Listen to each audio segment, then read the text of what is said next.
Assalamualaikum warahmatullahi wabarakatuh. Salam Om Swastiastu, Namo Buddhaya, salam kebajikan. Selamat malam. Kembali lagi bersama saya Muhammad Rizky Saputra. Pada video kali ini akan membahas tentang keberlanjutan dari video-video sebelumnya, yaitu tentang jurnal pembelajaran valuasi tambang. Yang dimana pada video yang keempat ini akan membahas tentang 4 pembahasan. Yang pertama itu ada laba dan rugi, kemudian itu ada arus kas, kemudian yang ketiga itu ada neraca, dan yang keempat ada perhitungan payback period. Yang dimana yang pertama untuk laba dan rugi, seperti yang kita tahu laba dan rugi ini merupakan hal penting lah, ataupun hal penting untuk keberlangsungan keuangan pada suatu perusahaan pertambangan. Yang dimana laba dan rugi ini kita dapatkan bukan laba dan rugi, laba bersih itu kita dapatkan dari selisih antara pendapatan yang dihasilkan dari penjualan mineral dan biaya yang dikeluarkan dalam proses penambangan ataupun perawatan alat, biaya operasional, pengolahan, pemeliharaan.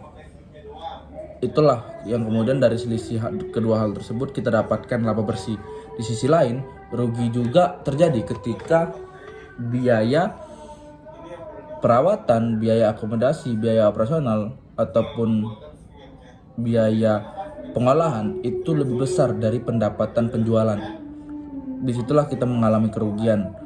Ya, bisa dibilang kerugian ini dapat terjadi ketika ada fluktuasi harga komoditas ataupun biaya eksplorasi yang tinggi, kemudian ataupun masalah operasional yang seperti saya sebutkan tadi.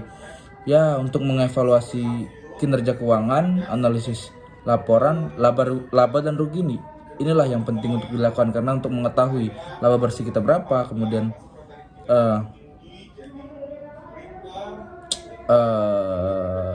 tahu berapa penghasilan di perusahaan tersebut. Kemudian yang kedua arus kas, ya seperti katanya, arus kas itu adalah aliran uang yang masuk dan uang yang keluar dari perusahaan pertambangan. Dalam konteks ini arus kas ataupun aktivitas operasi merupakan hasil dari penjualan mineral, sementara arus kas keluar mencakup pengeluaran untuk biaya-biaya operasional ataupun biaya-biaya perawatan lainnya. Itulah simpel sebenarnya arus kas ini.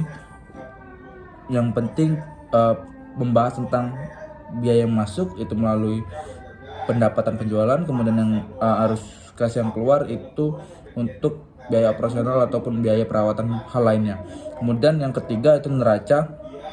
Neraca inilah yang memberikan ataupun menggambarkan tentang posisi keuangan perusahaan pada titik waktu tertentu, yang dimana dalam valuasi tambang itu neraca mencakup aset ataupun kewajiban dan ekuitas.